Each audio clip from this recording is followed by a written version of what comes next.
Hello, this is Stimming. Welcome to another video of me reviewing a machine. This time it's the Vermona DRM1 MKIV analog drum synthesizer. You see, it's quite a massive machine. It has this very nicely shaped edge in the back, so it doesn't use more space than it actually needs to do it from itself in the rack. And all the ones that know the MK3 see there's not really a difference. It looks exactly the same. So yeah, it's real, it's true. I mean, there is a difference though, which is MIDI out. Finally, the machine has a MIDI out and a USB connection. Where is it? I can't see it. Somewhere here. And then you can buy the machine in two versions. One is without analog trigger inputs for modular systems, and this is the basic version without MIDI without trigger inputs. Of course, that's it. A big fucking analog drum synthesizer. 8 of them. So let me switch it on. Let's hear it.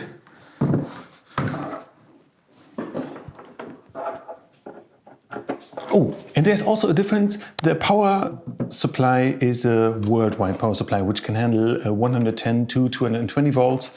I think the one before was like region locked. So that's important, actually. That's good for the traveling musicians, if there are any, ever again.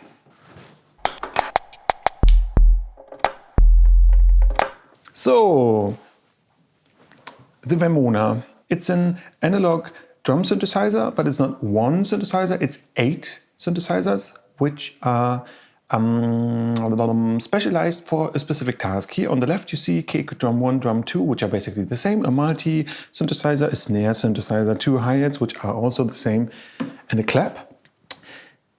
The most important question, what is different to the MK3? Apart from a USB interface and a universal power supply, the biggest difference is the sound. They improved, I don't know how many circuits, maybe every of them, to kind of meet the 21st century requirements for punch, basically. And I had the MK3 for quite a long time, a couple of years, maybe 5 years or something, and I sold it because it didn't have enough punch. Probably. This one has. Let's check out the bass drum.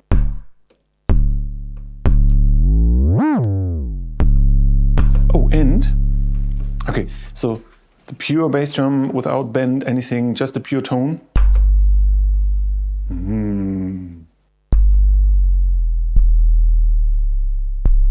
Oh, that's a warm. Yeah, I have to say I really like it.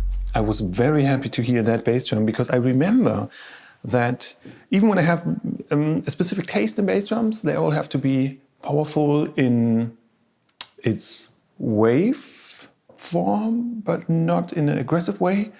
I remember the MK3 wasn't really able to deliver for me, so this one delivers. Absolutely, it's a totally useful bass drum. Yeah, really, really cool. Seriously. Decay, pitch, bend with the timing. So the pitch envelope on the beginning of the bass drum, then different, some type of wave shaper. We're getting aggressive, don't we? Or not better.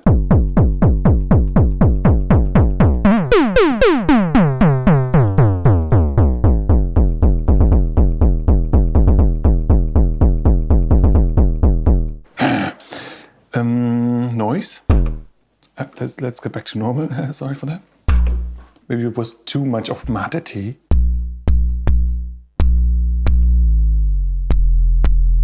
You hear the noise attack?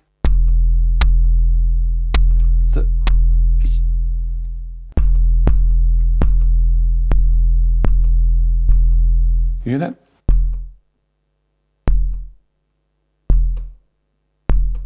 I mean, it's a bass drum absolutely worth buying, no doubt about it.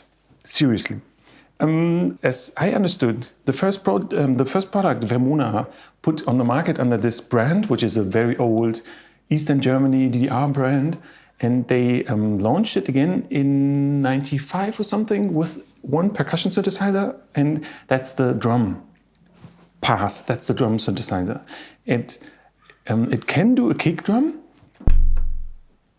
Oh, it's much deeper than the actual kick.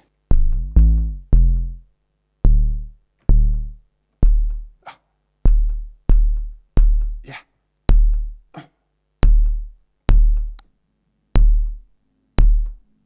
It can be a kick drum. And I remember the MK3 wasn't able to do that. It just didn't have that punch. And then they implemented a bend which can go into two directions. So if you're gonna go underneath 0, like bend from underneath the main tone, it's not useful as a bass drum anymore. Okay, I need to go higher. And the bend also is connected to the decay parameter. Yeah. And then frequency modulation, second oscillator.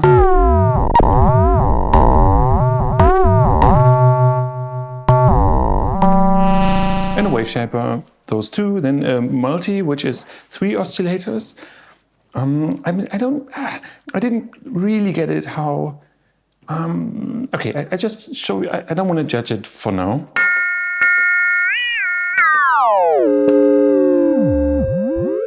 So the 3 in 1 pitch, that's just a little bit detuned. There's a little interpolation going on. Is it interpolation? Anyway. High pass.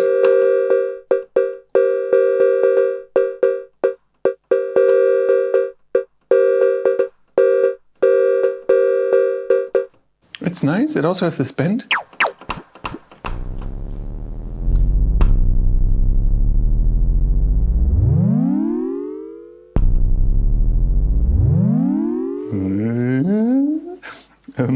Yeah, that's analog. Analog. A snare drum. The snare and the clap, they have some reverb to it. I think it's just a noise generator, at least it sounds like.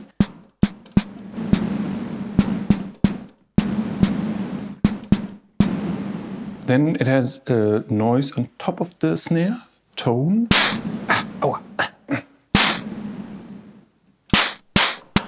Very short, too short in my opinion. And the length of the decay isn't long enough. Especially if you compare it to the one from the Tanzbär. Attack, resonance for the bass tone. Let me just go up down the noise. So I think here it's just the resonating filter. That's the bass of the snare. A little bit of attack. Maybe the attack is the amount of the ping which goes into the filter. And like it's a pinged analog filter which you can tune, and in combination with noise and a little bit of decay of noise and some kind of reverb. Let's go to the clap before we check out the heads. It's a little bit of the same with different clap patterns at the beginning. Switch off the reverb.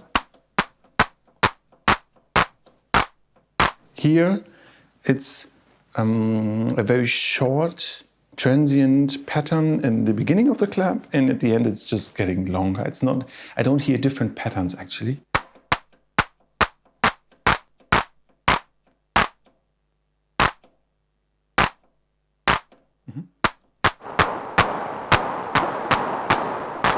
Reverb, I don't get the reverb, honestly. Noise color, why don't I hear a difference? Why? I don't hear a difference. Okay. No. All right, and then the two hi-hats are a combination between a tonal sound. Sorry. Sorry.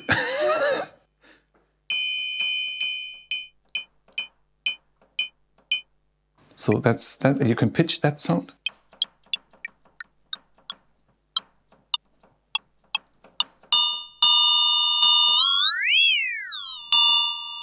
You can resonate a bit and add a bit of attack. And combine this with noise.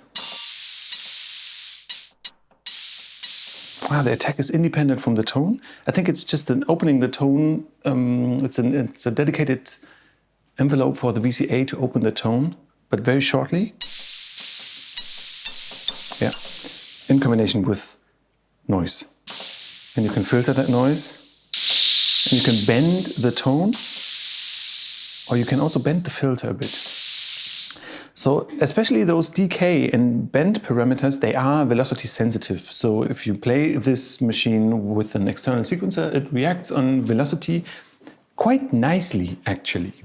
So as you cannot do anything more than pressing those buttons and of course programming the sound, you can get out the sounds from the main out and record or tweak or whatever you want to do with those individual sounds right here, which is nice.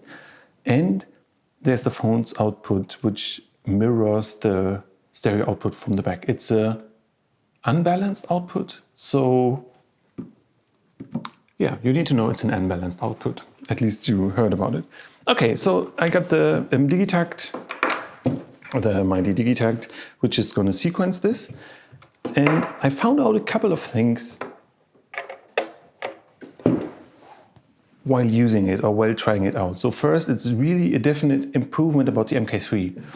That's the first thing. Another thing is, when I remember back when I had the MK3, one thing that really annoyed me pretty much all the time was that it's so raw and so much cutting through those sounds. It's very unlikely to hear if you just listen to the direct output, just the direct sound without any effects. Let me show you. I have some patterns recorded. MIDI in.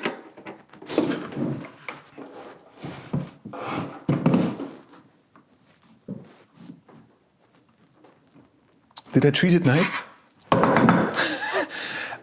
So it reacts on MIDI. You can program it very easily, all the different tones. So I have it on the Digitact. Let me see if I programmed anything already.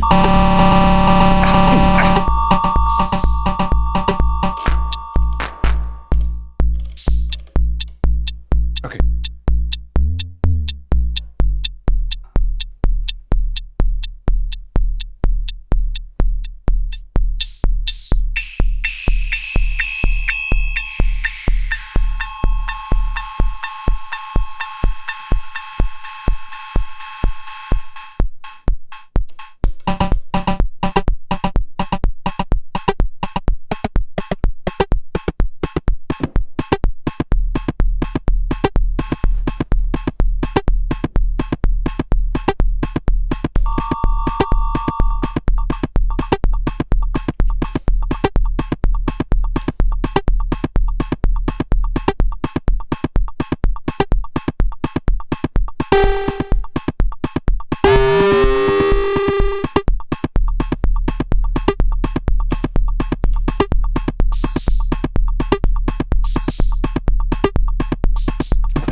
Actually like it.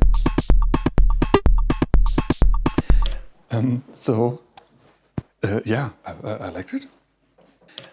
Okay, so I like this one. Very often when I tried something just via MIDI and just with the pure dry sound, it was too dry. It was uncomfortable. It was too. Very often pure analog sounds have this uncomfortability to it because they are so, let's say, so unreal. They got no type of reverb or anything that we know from reality because it's like pure electricity / mathematics that I choose to, like, if I combine it with the reverb on the very, just on the output, nothing really special. If I combine it with the reverb, I found it's immediately something much more interesting to hear, something very different to the pure raw sound. And let's try that out. I just take the same groove and I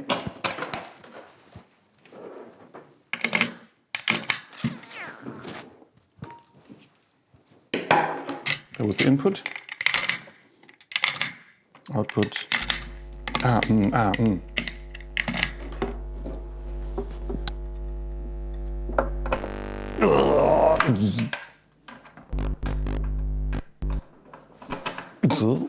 Pulsar 23, anyone? So the pure sound was like this.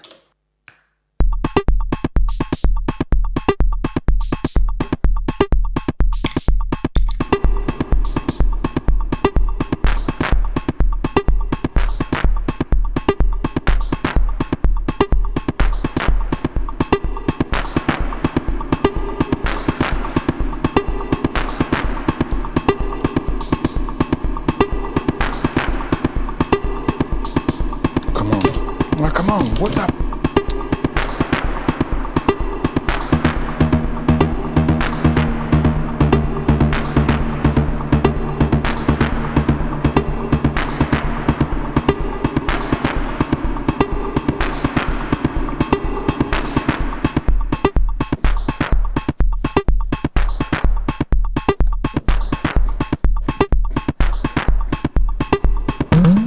Oh, that's too loud.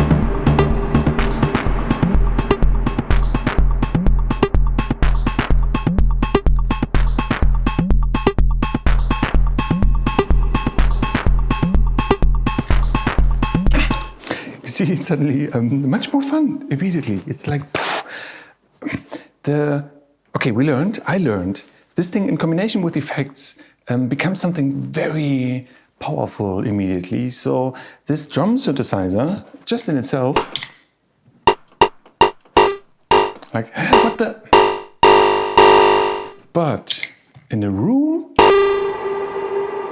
oh, okay. I admit the specular tempest is quite a nice sounding reverb, but isn't it?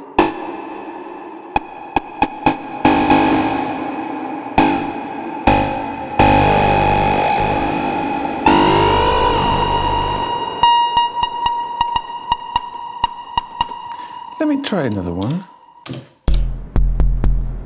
It's a bit too fast. 125 is not my tempo. Okay.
Yeah, it becomes a lot of fun. One thing that I recognized, it's not the volumes of all the different synthesizers in combination aren't too well balanced. So for my taste, the kick is a little bit too underrepresented in combination with the other ones. If you open up the volume or the, like all the way up, let me show you. You see, like, it cuts through, it's way too loud. This is a little bit of a pity for playing live. The reason why the TR machines from Roland are so popular is in the max volume for any of the instruments in there, it's incredibly well balanced. It's basically a finished track. So this thing is not, which brings a little bit of a live performance problem into it, because you're gonna kill a speaker, for example, with the snare, if the snare comes out like this, while the bass drum is like this. So maybe there's a little bit of optimization for Vermona, for the MKIV in 10 years. But for now, I would say it's definitely not a fire and forget weapon. It's an instrument that you have to learn and that will bring you into problems if you are like losing yourself too much on stage. If anyone is getting on stage at a time at all in the future, hopefully. Okay. Nevertheless, it sounds really cool, especially with short decay times. The machine sounds very, very good. And somewhat I learned to love the DRM1 from Vermona again, mostly because suddenly the bass drum really, really kicks. Really has the meat a bass drum has to have nowadays. Yeah, so still, I mean, I could make another groove and another groove and another groove with it and just tweak it and be happy. But in reality, you definitely need something next to it. Might it be a computer via the USB port or via the MIDI or a Digitakt or something, as well as the pure analog sound needs to be tweaked afterwards. May it be by effects, but also by filters. And that's why when I had the Digitakt here, so the magic actually happened when I thought, okay, why not just use it as a sample machine, like a raw material deliverer, Rohmateriallieferant, and use those sounds in a, let's say, modern production environment. And the Digitakt is like the archetype of a modern sample machine that can like do very, very much already, even when it sounds limited in its specs. So I loaded a couple of sounds in here and I just put it on top so you still recognize, yeah, it's the DRM. I switched to the main outs and then you hear what this machine is capable of doing. The DRM, if you combine it with a very modern production technique. Okay, so you have to know there's the master out compressor. Try it's on, so it's really a modern technique.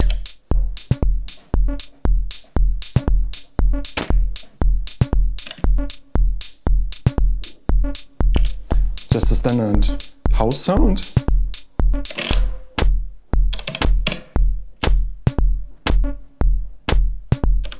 Nothing special, but you definitely hear how powerful the bass drum is, especially in a machine as precise as this.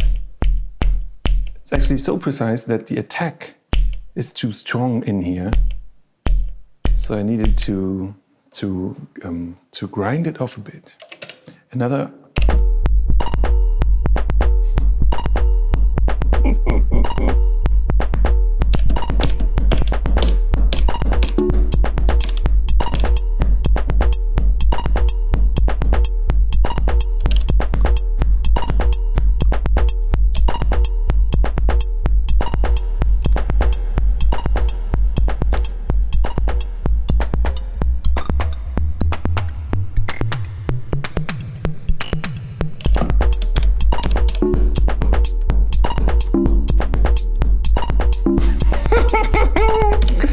You see, that's really where the fun begins. It's like this combination. Woo!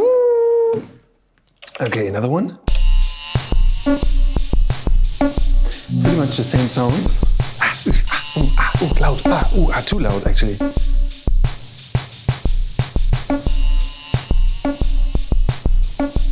Yeah, just a noisy open groove, another one.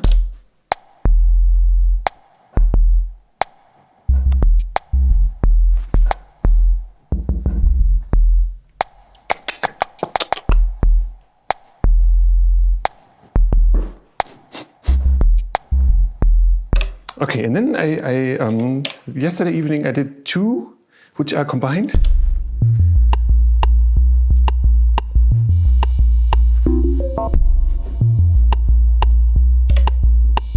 And the other one.